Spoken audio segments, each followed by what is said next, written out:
What's going on, everybody? Welcome on in. It's Pro Wrestling Weekly right here on the Takedown on SI. I'm Zach Haydorn. That is Blake Lovell. Blake, glad we're doing this show before both of us get iced or snowed or frozen into our abodes, and internet is no longer a thing.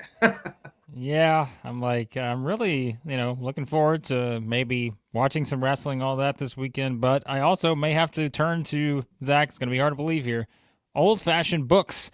If there's no power, the ice is here and there's no power and all this other stuff. I'm like, I might have to read some wrestling books I've been meaning to read for like 5 years now. So There you maybe go. that's how I'll have to do it. So we'll see.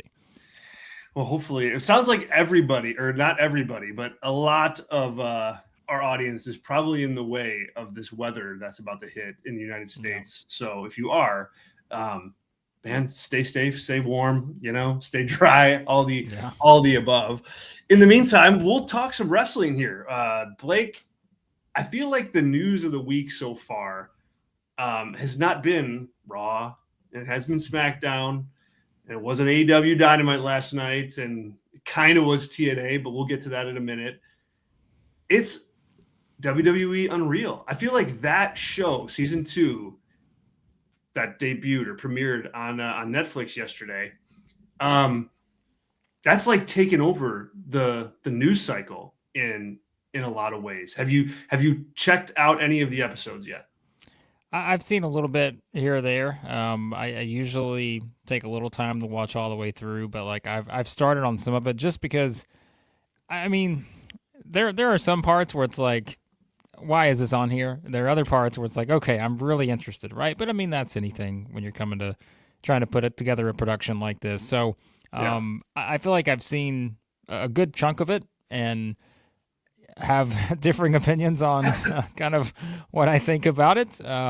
Look, I thought the first season going into it, like I was pretty amped up about it. Like I was like, hey, even the old school person in me, I'm like, I realize we're not in the 80s anymore, even though I could sit here and turn on a 1985 WWF show from Madison Square Garden and get as much enjoyment out of it as maybe anything that I watched this week. But it's a different era. And so I understand that we're doing this now and we're talking about this kind of stuff. And I wanted to kind of see what the production was going to look like in terms of how much do they actually peel back the curtain and how much truth are you going to get? Well, we got some truth in this season in a different way, A lot of but truth, yes. a lot of truth in this season.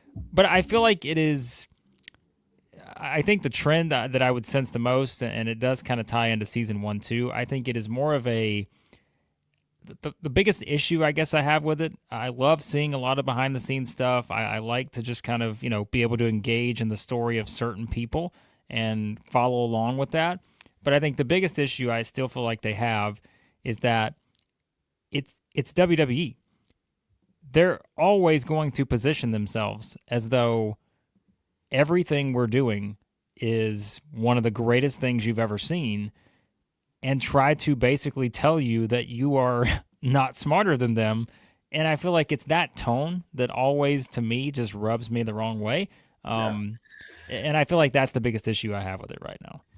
I mean, that's a thing, and that's why it's like, this is like, I'm like you. I enjoy watching it for a, just like I would, I feel like, at an NFL documentary or something like that. Like, that, Yeah. like, Yeah.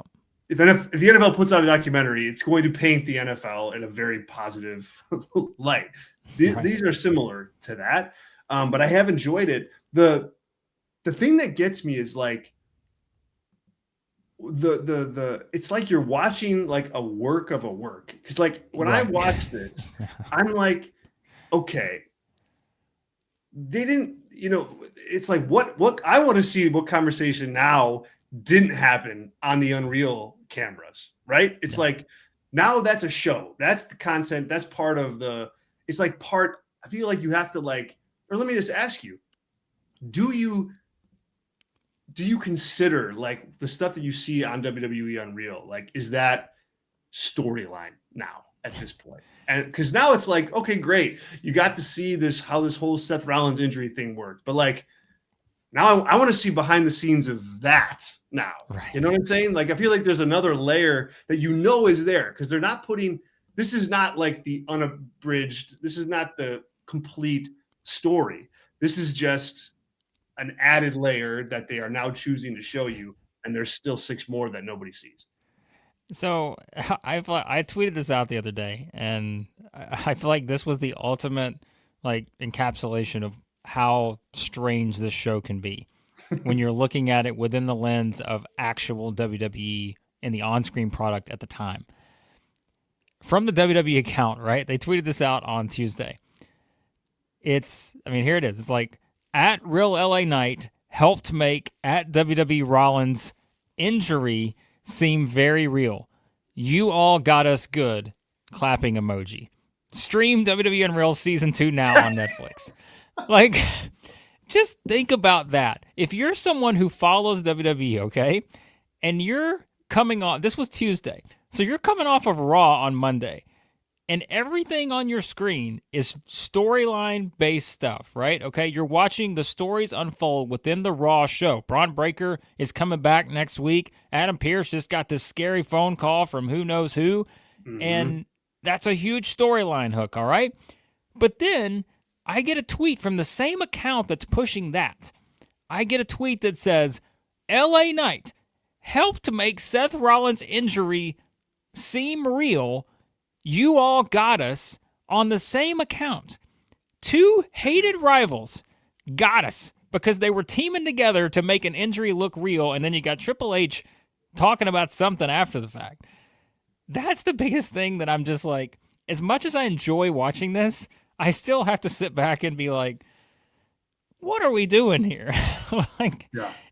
Logically, it doesn't make any sense. But that's, like you said, if you're asking that question, I don't even know how to answer, because it's like, it's just so bizarre when you actually drill it down to that level and are like, we're trying to do 2 things in one when the 2 things are polar opposites of each other.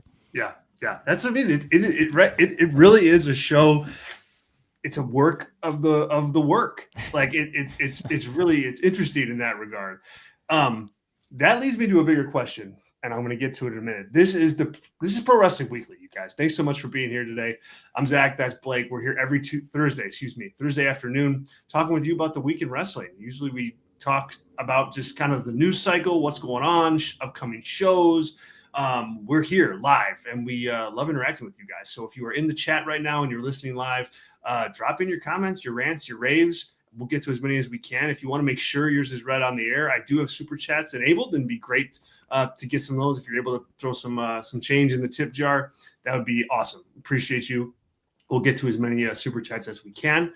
If you have not subscribed to the Takedown on SI on YouTube yet, well, what you waiting for? Hit that subscribe button as you're watching the show here. We've got all sorts of content that hits the channel on a week-to-week basis. We will have a Saturday Night's Main Event preview coming up later. Booker T, my interview with him is going to be published later this week too. So lots of cool stuff there, and this show too. So subscribe if you haven't subscribed, and if you're watching this video and you can hit the like button, we certainly would appreciate that. Atlasphere is in the chat and asks an interesting question. They say, how many levels of works do you have to go through until someone says something genuine? Well, that's the thing. That's the thing here. It's like, this show, it's like, it's a work now. Like it's called Unreal, but you have to watch it knowing that this is part of the work that they want you to see. So I don't think anything is genuine on the show. It might be, but I don't think you will, like, with a straight face. I don't know that I can ever just confirm that wholeheartedly, because it's a show. It's a TV show. It's a drama series is essentially what it is. It's like, you know, it's as real as real world is. And we know that that's not real. Yeah. That's it. Like you said it. Like, you're doing a work show for a work show. Like, yeah. That's basically how it's being presented, and there are just so many layers to that. And like I said, there's they're only going to let you see what they want you to see. And I think for anyone who probably is sitting back like, oh, well, they just let us in on this one. We should have never saw this. No, like they're Right, not going to let exactly. you see, right. And that's the thing. It's like, so there's always going to be gaps in the actual truth because they're not going to let you see everything, right? You're not going to see someone coming back and saying, you know what, guys, that was a completely dumb idea. Like Triple H, you're the worst. Like you're not going to see any of that kind of stuff. Like if anyone's butting heads or anything, like you're not going to necessarily see it to that level. Because again, the picture they create is that this is the greatest writing team in the history of entertainment. Except for this season, they flat out gave us a couple things that completely went against that in terms of certain pitches and in terms of a certain road dog. I mean, that's where it comes down to is like, who is this for? Like, that's the question, Zach, going back to season 1. I think it's like, who is this for? And at the end of the day, I think I still always come back to the same thing. This is not for the fans. I legitimately believe this. I believe this is simply for WWE to be able to say, look at us, look at what we do, and we want that recognition for it, right? I think that's what this is. It's one thing to say, hey, this is great for the fans and all that, but is it? Like, is it really that great? Like, I don't know. But maybe I'm wrong. Maybe I'm just like of the different era and everyone loves this. But it's access, Zach. Anybody will do anything for access these days. And I feel like that's kind of just the model of TKO is, they do it with the UFC too. It's like you'll upcharge for stuff if you get access. Like that's kind of the element of the, that kind of stuff. So I don't know. It's something. Well, I mean, I think you're right. Wayne is in the chat and says here, it's a reality show. And those are all scripted. Exactly. Yeah. And this happens to be a reality show about a scripted reality show, essentially. Yeah.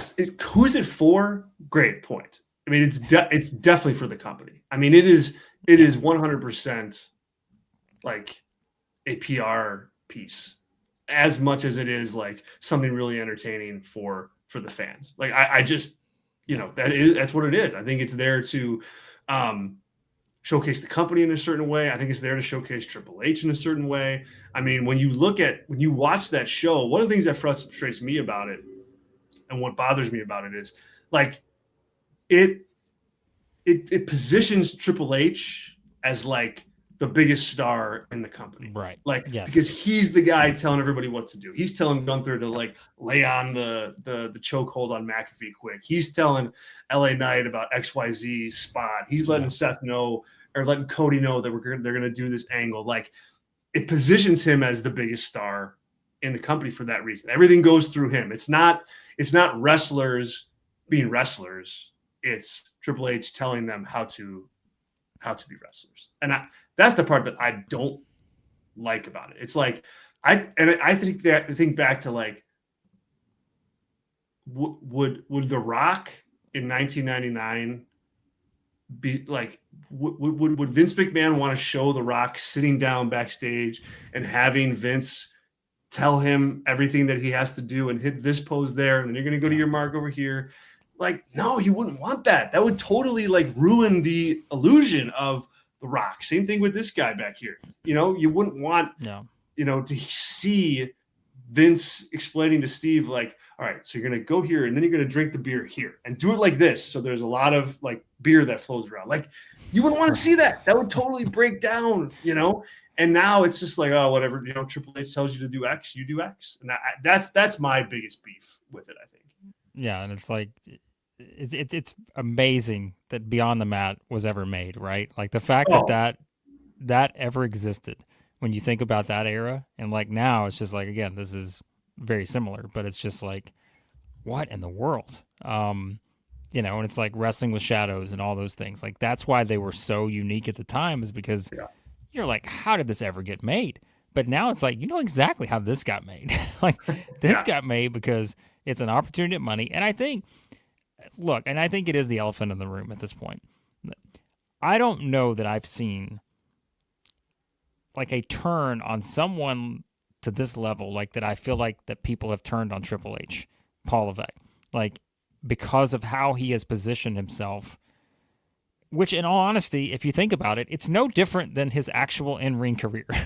um, a lot of this is very, like, realistically, I was the biggest Triple H fan there was, Zach, but if you really go back, this is not that much different.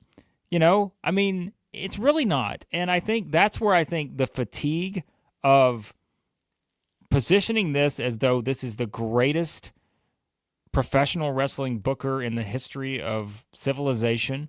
And when you have stuff that contradicts that, like the R-Truth thing and like all the nonsense that's being spewed about that situation and like the wording of just trying to just get one over like on a technicality on someone that is beloved by your WWE audience, that's the kind of stuff where I think it just wears thin. And when you look at the way, and that's why I thought the timing was interesting of this one, like to release it now. Like, look at what happened after Cena and Gunther. Like, look at what just kind of the overall thoughts were on 2025 for WWE and the whole Cena thing and all that. I know they're teasing that for the next go-around. I will say, for all the knocks I have on Season 2, if you give me an entire Season 3 dedicated to the Cena thing and that's it, I'm all in on that. Because I really want to see, when we all know the truth about some of this stuff in terms of like how bad it was, I want to see them paint a picture of this being the greatest retirement tour in the history of civilization. Because if they can do that, then they're telling you, we can sell you anything and you will buy it. Which I truly think is, I mean. The thing with that is, too, with like, they can use Unreal to like retcon anything that they want. Like they can just go back and go, all right, we're going to use this. It's another storyline, like this R-Truth thing. Like, he was fired, essentially. Like, maybe he wasn't like fired, but as he said in an interview, did they want him to show up at work the next day? No, they didn't. So what does that mean? Like, and now you end up getting, 5 episodes of Unreal content, and they could spin it and, well, it meant this and it meant that, and it was dramatic and we don't know. Like, they can commandeer a narrative that way. And I just like with the Cena thing, it's like they can make a whole season about how that sucked and like make that interesting. Like, why did it suck? And then by the end, they could try to convince you that it didn't suck. I mean, it's fascinating. It really is like a fascinating show in that way. Sean says, "What's up, guys? Zach, sorry about your Bears, but heck of a season. Oof, that was a brutal one, man. That hurt. That hurt the old heart of Zach Haydorn, but it was fun. It was a fun season." Sean also says here, "I will not watch Unreal. I just don't want to watch the backstage stuff and how stuff came about. I just want to watch and enjoy the show, if that makes any sense." It makes total sense to me. Plus, I just want to go back. You're not really watching how the stuff came about. You're watching their story about how stuff came about. That's the difference. And I think that's a key, thing to highlight, Blake. You're watching people who create stories for a living create more stories for another show. Like, about the story they've already told. Yes, like this is what they do. They can create stories off of anything. They can tie anything together that they want to and need to, because that's what they do for a living. So like, that's again where how can you ever be certain on what to believe and what not to believe? I just think that, as usual, some of the stuff comes across better than others. Like, yes, the fact that they addressed the R-Truth stuff, no, that wouldn't have happened 2 decades ago. The way they did, and it's fine to let people see the inside of it, but also it's complete BS when you hear it spun the way like they're spinning it, right? And I think that's the problem you run into, is that I just think there is such an unwillingness, even in doing something like this, to ever kind of admit that, hey, in hindsight, it should have looked like this. And quite honestly, I mean that directed at one person. Like, there is one person that I think that if anyone could ever just kind of get some sort of, hey, you know what? We could have handled this better, or we could have done this, or we could have done that. That's why I'm so fascinated by the Cena aspect. if for the next season, because are they ever going to just say, hey, this was a complete disaster after the heel turn? Because you want to talk about the dynamics. This is why this will be the most anticipated season for me if they do go so far in on the Cena stuff. What are they going to say about The Rock? What are they going to say about Travis Scott? All these things. And just, that's your chance to really, and it's going to be the same, right, Zach? Everybody, there will be two sides to every story. But we're not going to hear from Travis Scott. We're not going to hear from The Rock, probably. I mean, I can't imagine the Rock and Triple H going at it on WWE Unreal. I don't see that happening. So it's how are you going to spin it? Because is it the truth or is it just propaganda? I don't know. And I just thought they did not paint themselves in a great light on this season, way more so than the first season, which I thought was a little more mild. But they had to address some tougher topics on this season. So I think that's where you had some of that come out a little bit more. Here's the last thing I'll say. And this is, to me, this is the big question. This is the big question. And this is where the tail will start wagging the dog a little bit. I think WWE will have lost the narrative, and they may already have, if you start booking your television show, like Raw and SmackDown angles there, so that you can do an Unreal season on it. For example, the Seth Rollins injury angle. Look, when you go back and you look at that story, it made no sense. What was the benefit of Seth Rollins being injured? How did that benefit him to fake an injury? They still have not gone there with it. He did it. He faked it. They wrote it. They kept it a secret, all this stuff. But there's still, from a show perspective, there was not a reason why he did it. What was the benefit? What did he get out of it? All right, he surprised CM Punk, I guess, at the end of his championship match. All right, big whoop. You could have done that without faking an injury. So when I watch that storyline play out, and then you see how much of it is featured in this Unreal, the only thing that I can connect is, well, they did that angle because they wanted to tell that story on Unreal. And that's where I think you start having a big issue, where it's now it's not a story about what happened on the TV, but it's we're going to put stories on the TV that we think will be interesting to tell the behind the scenes detail on later on Unreal. Because am I wrong about the Seth thing? No, we don't know why he did that, right? He just did. For the moment. The moment. That's legitimately the only reason. Because logically, other than, again, what I think was pretty predictable at the time, even if the report doesn't come out, I know John Pollock was the first one that had it, but even if that report doesn't come out, you can't tell me that there are still a lot of people who are sitting there saying, I mean, he's faking it. The way they did it, we were breaking down every little tiny aspect, and you're just yeah, Seth Rollins has the Money in the Bank briefcase. He wants to catch his opponent off guard, and it's the opponent he happens to hate more than anyone in CM Punk. So, you absolutely could cash in. But, again, it's just if you're crafting all that, and to me, it goes back to what I just talked about a minute ago in that tweet they sent. That tweet to me is just the most... Right, LA Knight was in on it? What? That's the thing. It's you're pushing this to your Twitter account that has 13.2 million followers, okay? Yeah. You are pushing, and you are cheering on the idea that your babyface that you cheer for every single night when he comes out there, and you're in on the catchphrases and all this other stuff, and then your heel, who, by the way, you're also cheering for because he has great music and he plays up the entrance, work together to make an injury seem real. Which, at the time, think about this too. It also hurts you in the long term, because anytime something like this actually happens now, we said this at the time, you're led to believe that, okay, I shouldn't care. But Seth Rollins goes out there and dislocates his knee. Nah, he's all right. They're just probably shooting it for the 5th season of Unreal. It's okay. Come on. And then Rollins is no, guys, actually, no, you're not. it's just you're setting a precedent here that's just so silly for something like this, and just so you can have the cameras follow both of these guys, and I don't know, man. It's like, but hey, we're great, and this is what we do. We create moments. Yeah. It's all part of the show. Stuff make sense. They got to make the stuff make sense. Like yeah. Like when I'm watching all the backstage stuff about the Rollins injury, it's like, okay, but like, yeah, it didn't. What did it do for him on screen? I don't know.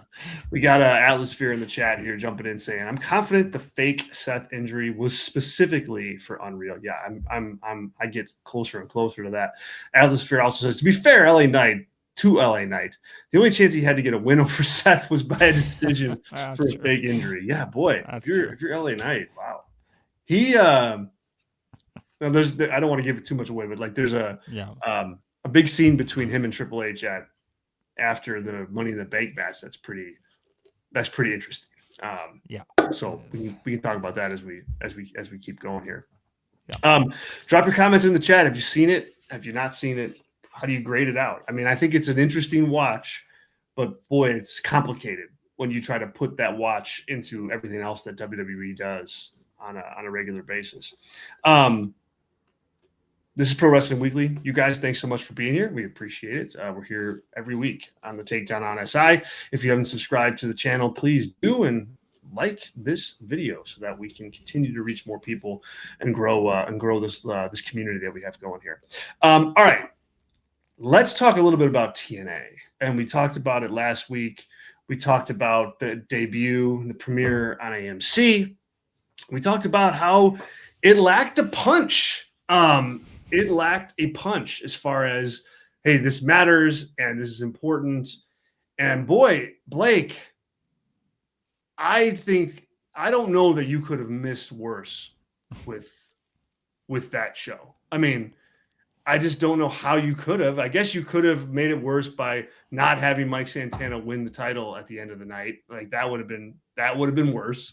But other than that, I mean, man, they just kept swinging and missing on that show for 2 straight hours. We'll go specifically into some detail here, but what did you think of the overall debut? Are you pushing back on that opinion? No, it was bad. It just was not good. I don't know how else to say it. Like, and I think I'd mentioned this, like when I was, I wrote the preview for the Takedown on SI of the show. And as I'm writing the preview, I'm thinking to myself, is this it? Like, is this all I'm writing here? Like, there's not much more. Is there anything else I need to be thinking of? Like, and so as I'm writing, I'm thinking, okay, well, really the only things I can kind of lean in on are AJ Styles will be there. I don't know what he's going to do, but he'll be there. Right. I'm like, best case scenario, he's setting up a match or something. That would be significant, a big development. But he was there and willing to do anything. And of course, I lean into the Jericho thing of like, well, hey, if Jericho shows up, it's a big win no matter what else you do the rest of the show because, hey, it's Jericho on TNA, and man, that would be a big way to start the thing. None of that. Everything else, you're like, it is like you're watching WWE light. Like, and I just don't think that is how TNA is going to win. But the fact is they're partners with WWE, and some of the presentation elements, and when I say WWE light, I mean light, because some of the presentation ideas and decisions were just bizarre. Whether it's people talking about how you're kind of shooting the angles where there's no one, like you're shooting empty seats. Holy crap, was that bad, like, man? Oh my God. What are you doing? That's like rule 1 of professional wrestling. You don't ever do that. And then it's like you just get so much stuff that, and look, I have no problem with, having the former Sonya Deville and having Elena Black, and like, I have no problem with bringing them in on a big show like that. That makes sense. But there's just, but now you're positioning it as the heel authority figure versus the babyface authority figure. And okay, that's one story you're setting up on this first show. You only have 3 matches. Again, that's like, if it was WWE in a 2-hour show, 3 matches makes sense. Like that works for them, but not for TNA. You got to do something. And I will say the one thing, and like I know a lot of talk's been about Eric Bischoff this week, and now he said that TNA could be like the number 2 or whatever ahead of AEW. Obviously, that's not going to happen. But I will say the one thing that I will give Eric Bischoff credit for is talking about, like, again, how they positioned Nitro back in the day. You had to be different, right? Because you were either going to be greater than or less than. If you can't be greater than, well, your other choice is to be less than. You don't want to do that. But you have to be different. And I just think TNA has gotten so into the habit now, and again, this is where the WWE partnership probably comes into play, of just trying to do what WWE does and do certain things, like, again, the same old tropes that have not worked. And I just, unless you can find a way to be different again, which is exactly how TNA thrived a decade ago or more, right? Like they were able to lean in on the X division. They were able to lean in on this other stuff. Yeah. And I'm not saying you got to bring back the 6-sided ring, but that to me looked like I'm watching a show that's trying to be WWE that can come nowhere close to being WWE. And that's how you're presenting a first major potential draw to a new audience, or just an audience that is like, hey, I've been watching TNA for a while. I'm going to finally be rewarded because they're going to actually take a big step forward because of this new deal. And instead, you either put on to those fans the same show or a show that was worse. And I think for the majority of them, it was a worse show than they had been used to seeing. So not only are you not gaining fans, you're probably losing fans. I mean, it was obnoxious, the patting on the back to TNA. It's like, oh, we're TNA and we're on AMC. It's just like, okay, like, can you, like, we know that we're watching the show. I mean, we know that it's a celebration for you. It's not really a celebration for us. We just want to, like, fans just want to see a good wrestling show. It was what I thought, like, they did the same thing with WWE when they debuted on Netflix. It was just like, okay, like, can we stop talking about that? Like, we're watching you on Netflix. We get it. Big deal. Cool. This was worse because it's still TNA. And it's just like, I think you wanted, if I was booking that show, the goal would be, how do I show who the biggest stars are? How do I give people that are going to tune in on this show for the first time in a long time a reason to come back to it? Elegance brand unveiling Mr. Elegance, that's not it. That is not a way that you're going to get people to come back. I would have loved to have seen, you think back to AEW, right? When they premiered, Cody Rhodes opened the show. Your big star, like one of your huge names of the now, of like the right then and there. It wasn't Jericho. It was Cody. AJ Styles is a big star, but he's not going to be a player in TNA. Like, I think you needed to have Santana out there talking about winning the title on that show on that night. And maybe you could have AJ out there too, give him a little bit of a rub. But like, after you watch that show, I mean, who are the stars to come back and see? I just think they did a terrible job showcasing that part of it. Yeah, and I think, like, the main event was fine too, but like, it just did not. You know what I mean? Like, it's your main event on your first show, but I think it was fine. Yeah, I mean, that maybe is the issue, and they had done themselves no favors with the way they took the belt off of Santana. He's still hot, but I think just it didn't do him a lot of good. I think the way they had sort of set it up, and so it felt like a big match, but probably it did not feel as big as the match they had previously, just because it just did not feel that same buzz, despite the fact that it was a debut. And I feel like we talked about this last week. Maybe you asked, like, the online buzz seems quiet, and I think my point was kind of like, hey, WWE and even AEW to a certain extent, I think you don't necessarily, like, if you're like, hey, it's kind of quiet, it doesn't really affect them too much. You've still got an engaged audience that doesn't always have to be, pushing everything to the moon for them to still have great crowds, great, a lot of people watching all that stuff. It's, WWE has however many year head start, so it makes sense. But like, the fact that TNA, again, when I said I don't think there's much buzz, they are the ultimate buzz promotion. Where, like, if you don't see it online, people aren't just going to randomly come out and check out TNA That's wrestling. right. Yeah, you're right. And I think that's where, yes, they did do a good job of promoting it and all this other stuff, but it also comes back to like just some of the decisions made in terms of the booking and just how they presented the show and how they structured it. Um, the celebrity row and stars and like what the hell is Perez Hilton doing there? Like this is the kind of stuff. Like, and also, wow, the decision. And I know you want to give props to the people who helped get you there, but like the Dixie Carter thing, um, it is. It's just like an awareness, a lack of awareness of what your fan base actually thinks, and I don't know, man. I thought they could have leaned a lot more into like the historical elements that made them successful, rather than just like almost again take the WWE light approach without anywhere close to the star power of WWE. Yeah. Yeah, it's unfortunate. So they did 173,000 viewers. That's the total number, P2, about 90, a little bit north of 90,000 in the demo. So, this is just, I'm rough mathing it here. They did about 100,000 more viewers than they did normally on Access. And so, that's good. But boy, the second week is what you're looking at. I mean, because again, maybe I'm wrong. Maybe I'm wrong. Everyone's like, oh my God, I just can't wait to see what happens with the Elegance brand. Maybe, and I'll sit here next week and eat those words. I don't think that's what's going to happen, though. I think you're going to see a dramatic drop. And, after 1 week of buzz, you just go back to being TNA. And that's unfortunate. That's unfortunate. Plus, Blake, an exodus of talent from TNA. Leon Slater wasn't on the show. The Inspiration had their last day on the show.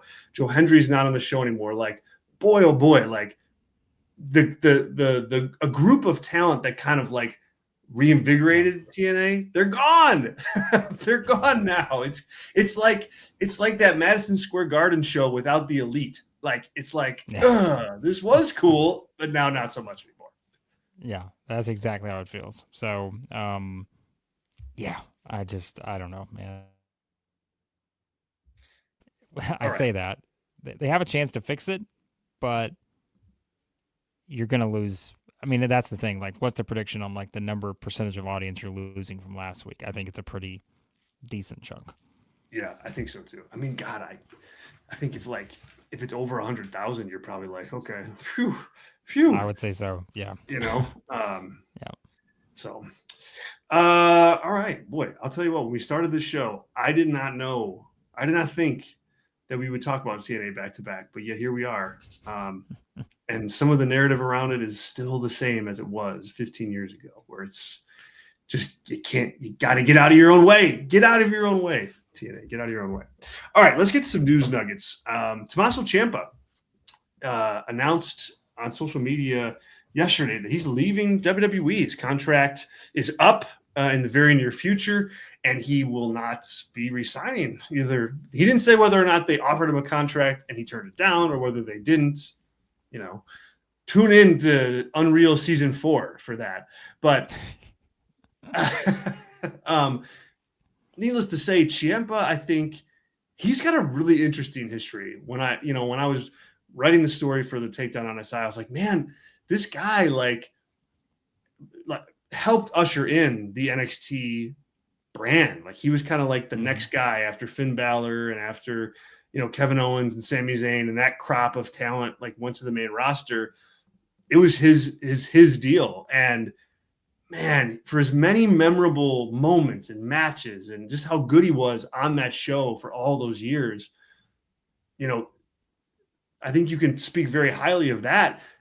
They chose not to harness much of that on the main roster, not just Vince, but Triple H either. When Triple H got the book a couple of years ago, it's not like Ciampa was thrust into, a main event position like he was in NXT. So, boy, I'll tell you, he's got a really intricate and deep history in certain parts of WWE lore. But when you talk Raw and SmackDown, I mean, there's just not a lot of huge body of work there. No, there's not. And I think that's where, like, I don't think he's going to be the only one probably in the next year or so that does this in terms of, like, I don't say like high profile star, but like someone who felt like it was a Triple H type guy. Hmm. I think another one people are going to talk about probably within the next little while is going to be Bailey. I think she's another one that's like an interesting, where you start to see people who probably are like, hey, there is a certain level based on kind of whether it's the new NXT call ups, like you kind of sense this is a new wave that they're about to start really focusing on. And, again, that's where like the stalwarts, the ones who have been there and put in the work and have done this for so long now, you're just wondering, how is there a way for me to reinvent myself in WWE that gets me back up to that level? And I think that's where someone like him, I don't know how you could have expected that, right? And so, like I said, it's going to be other people I think that are going to be talked about probably in the same situation. So, yeah, I mean, look, has a great opportunity to go to AEW, probably have a lot of great matches. And maybe, again, there's a fit there that works out well for him. But I just think at a certain point, like on SmackDown especially, which has certainly been a much better show the past 3 weeks, Hmm. for the longest time there, like it's just the comedy in the tag team division was just kind of just nauseating. And so I can understand someone like that maybe being like, yeah, you know what, let's try something different. Sean in the chat says AEW doesn't need him. They're struggling to book the talent that they have. Yeah, They what do don't you need think, anyone. Sean? Like, or Blake? Do you think AEW should go after Ciampa? I mean, I'm sure Ciampa would sign with them. I don't think he'd be like, "Yeah, I'm good." But should Tony Khan want him? Like, does he have value to AEW at this point? Honestly, like AEW, like I said, they don't need anyone at this point. I mean, the roster's so big that I mean Exactly. they have their group of stars, but I think absolutely I would say Tony Khan will be interested because I feel like it's AEW is the king of variety. And when you're talking about different matches that you could present and trying not to do the same match every week, and you've got Dynamite, you've got Collision, you've got ROH, like you've got all this stuff, I I think he's going to be there. And I just feel like it's one where, again, you're exploring different matches. You have someone that you can at least for a short time get a decent buzz out of in terms of like, okay, he comes in, has a couple good matches. It's just kind of like it's seasons, I feel like, Zach, with some of these people in AEW, where it's like Yeah. he'll have a big season here where he's focused on for 2 or 3 months, and then he may have an off season where all of a sudden he's more doing this or more doing that. And that's where, again, if you're someone, and we don't know what everyone's motivation is, I think that's important too. Like, depending on his motivation, he just may want to wrestle because how many times, again, was he getting to wrestle week in and week Right. out on WWE? I mean, probably more so now because they expanded back to 3 hours, but there's no guarantee that they're even on the show, you know, every Yeah. week or every other week at this point. Like, it's probably not happening. So, and you don't have the live event schedule the way you used to. So, like, what is the draw other than the fact that you just work for WWE? Do you just want to be someone who's sitting in the back, has a storyline maybe every couple months? Or do you want to go to AEW where even if you're only used for a certain period of time at a certain level, you're probably going to wrestle more matches within that time span than you would an entire year in WWE now. So, something to consider. For sure. And Champa, like, I don't know, he's a guy that like I thought very much, and this is gonna sound like I'm ragging on the guy, but I'm really not. Like, I thought he very much fit the NXT brand, Yeah. like on that level. Um, I always questioned though whether he'd be able to replicate that like on Raw or SmackDown. I mean, he's smaller than everybody. He kind of looks older than everybody. Like in NXT, I think that there was just the environment suited him so well, and Raw is just like this big, huge, overproduced deal. And I just never got the sense that like when I was watching him be a main eventer in NXT, that he was going to for sure be a main eventer on Raw. Like, and that's okay. Look, I mean, that's totally okay. That's not an indictment on your talent, but like when you watch Braun Breaker in NXT, you go, yeah, okay, I can see this guy main eventing in WrestleMania. I don't know about you, Blake, but I never felt that way about Ciampa for as much as No, I enjoyed his work. no. He was never going to get to that level. And again, like I think there's in this era of WWE especially, there are just ceilings for certain superstars, and you know what they're looking for at this point, and you know what they're featuring, and he just was not going to probably reach that in their eyes. So, all right, another story, and this is a fun one. Triple H was asked, if he were to start a wrestling company from scratch, what superstar would he want? Like, what superstar would he bring with him? What would be his number one draft pick? And his pick, Blake, Io Sky. Not Cody Rhodes, not Roman Reigns, not Brock Lesnar, definitely not CM Punk, not Seth Rollins. Io Sky. Were you surprised by this? And who are you picking, man? Well, that's the second question. Is a great one. I mean, probably shouldn't be surprised because, like we said, there are certain Triple H talents, and Io has always been a Triple H talent, and for good reason. I mean, we talked about like the Takedown on SI's awards this year, and numerous people had Io Sky probably in the top 2 or 3 on their lists as the best wrestler of the year. And I think you could put that men or women, like in terms of like match quality that she produced this year. I still think when it comes to the in-ring segments and all that kind of stuff, like it's, I think that's tough if you're starting an entertainment type promotion. I still think again, like, maybe that would be something, Zach, that holds her back a little bit in people's eyes. But if you're just looking at the in-ring stuff, like she is one of the best, and I don't think there's any debate about that.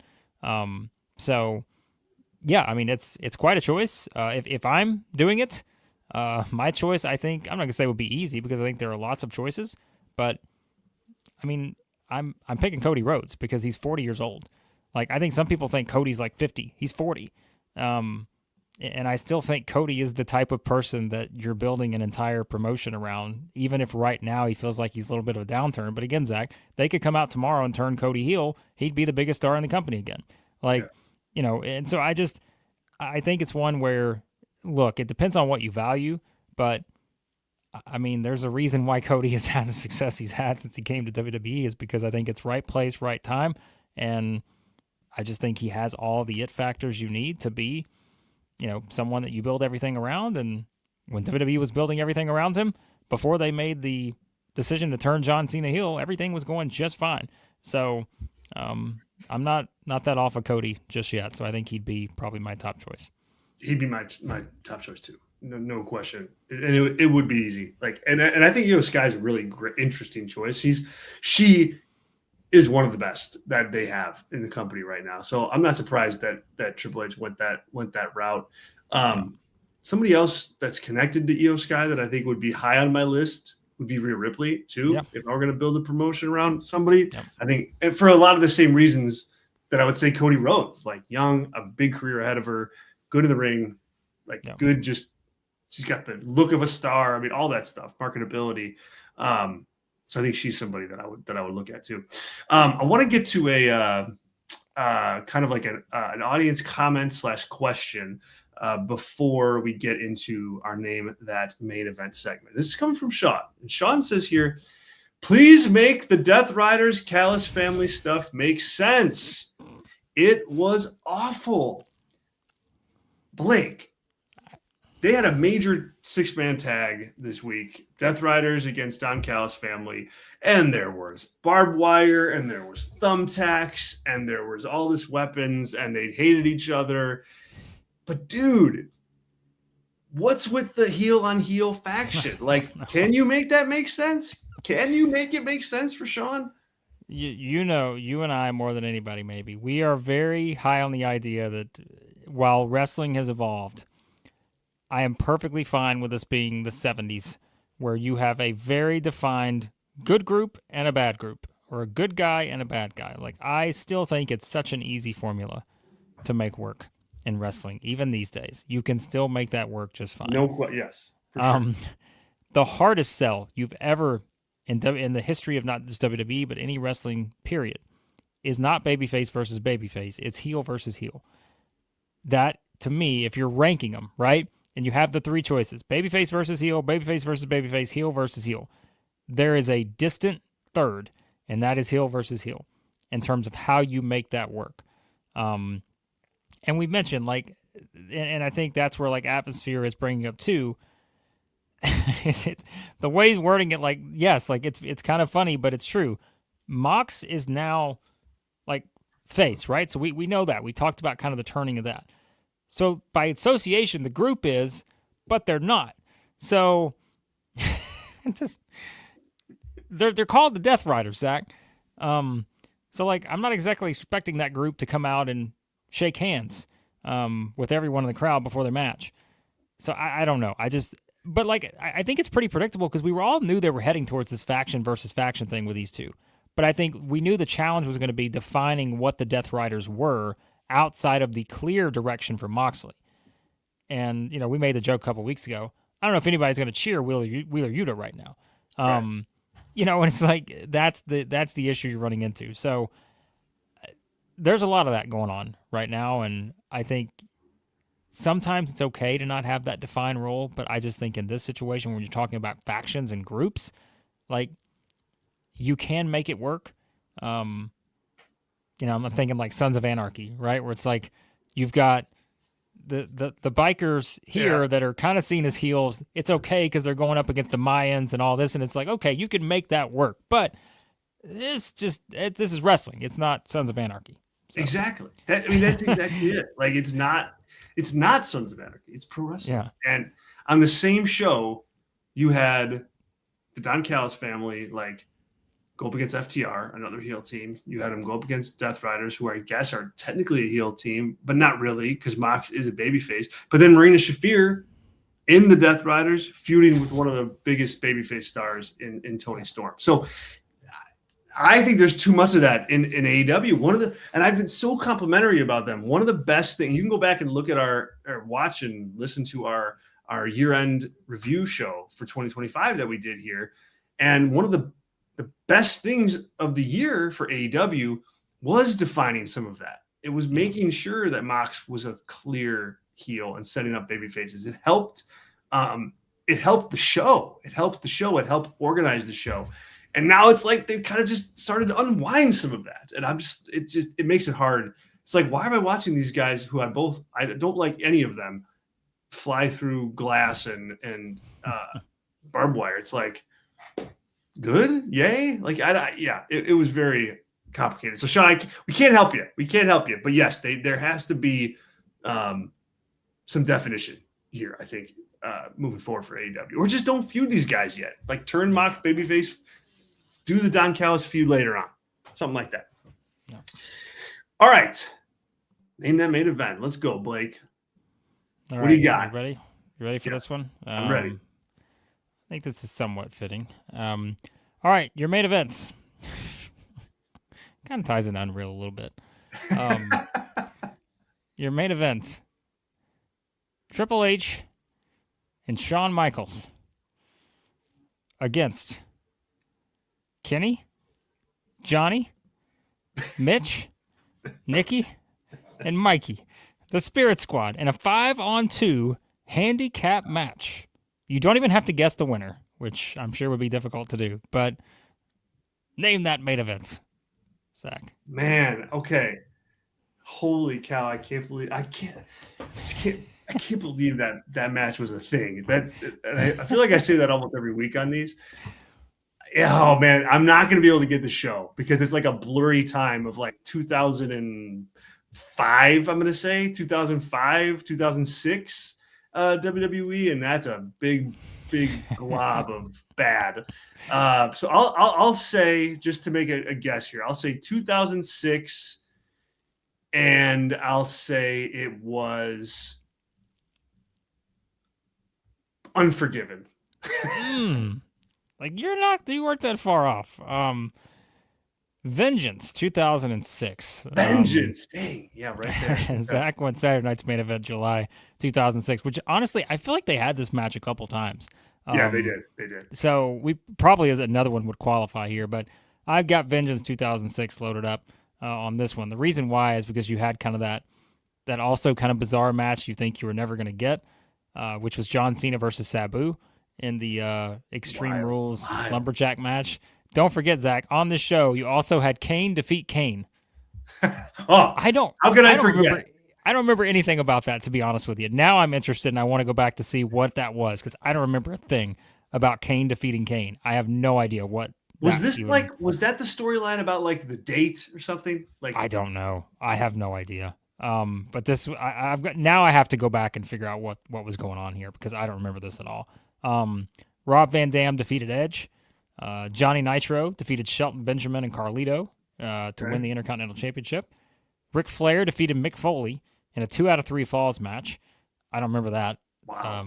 Honestly, Umaga defeated Eugene, and then Randy Orton defeated Kurt Angle. So, I mean, you had some pretty big matches on this card, but of course, it had to be headlined by the 5-on-2 handicap match. I was gonna say, was that was the main event? So wow, man. Okay, so Randy Orton Gallows. and Kurt Angle. Yeah, Randy Orton and Kurt Angle. Yeah, I kind of remember them vaguely in 2006 because, I mean, I don't remember where ECW was at this point. Like in terms of like when was the launch? Like I don't remember. Like it all runs together for me. But I see now in the chat, yeah, Luke Gallows was the fake Kane, but I can't remember the story. I don't remember what they were trying to tell. That's a weird one. But wow, boy, yeah, DX versus the Spirit Squad. DX versus the Spirit Squad. Vengeance. I don't know that I would have guessed. I don't think attendance was 6,800. I can see why. Yeah. Well, you're headlining with the dang Spirit Squad, so yeah, that's what you get. Oh man, good stuff. Good stuff. Thank you, everybody, for tuning in. I'm so glad you're here. We appreciate it. Doing this is a blast live every single week. Be here next week, Thursday, 12 p.m. Eastern, right here on the Takedown on SI on YouTube. For everybody that joined live, Zach and Atmosphere and Sean and everybody else, thank you so much. We appreciate the support. Glad you guys were here. If you're able to hit like on this video, please do. That would help us out greatly. And also make sure you subscribe to this channel. We'll have my full Booker T interview is going to be dropping this weekend. We'll have a Saturday Night's Main Event preview show with a couple of staff from the Takedown on SI. Also, we'll have various discussion episodes hitting, and there's all sorts of interviews up right now with the biggest names in AEW and WWE that you can just dive right into. So encourage you guys all to do that. Follow the Takedown on SI on socials at SI_wrestling. And then check out the takedownsi.com. We got stories up right now about Will Ospreay and his recovery. We have a couple Booker T exclusives that are there from our interview, and also a Seth Rollins injury update regarding his status ahead of WrestleMania 42. All that right now up at the Takedown on SI. Blake, any final words, my friend? Nope. Everyone get ready for the snow and ice if you're in that range, and yes, enjoy Saturday night's main events. Should be an interesting show. Very good. We'll talk about it next week. Thanks so much for being here, guys. This is Pro Wrestling Weekly. I'm Zach. That's Blake. We'll see you guys next week.